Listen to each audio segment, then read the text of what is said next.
Why do agents have to carry out so many checks? For a while now, it's been mandatory for estate agents, commercial agents to carry out anti-money laundering checks on anyone involved in a deal. So that would be for the sellers or landlords for commercial properties, or anyone taking a property on as a buyer or a new tenant.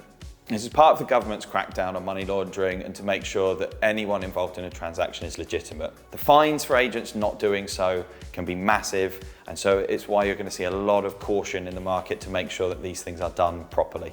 From May this year, there's also been a change where agents in the lettings market have previously only needed to carry out checks for transactions over €10,000 per month.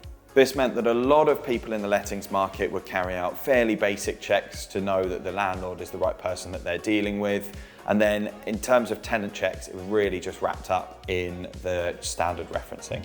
However, the change from this May means that sanctions checks need to be carried out on all landlords and tenants, regardless of the level of rent. This means that you're likely to see more in-depth checks from your agent, which might feel odd if it's an agent you've been working with for a long time, or there might be some extra costs involved. But these new checks also carry some very hefty fines for agents, so most of them are going to be quite cautious. At Eightfold Property, we've been working with the leading software partner for this for a while now, which means that our checks can be done as quickly and efficiently as possible to minimise the input time on anyone that we deal with. If it's something that you've got any questions or concerns about, please feel free to reach out. And for future updates, follow us across our social media platforms.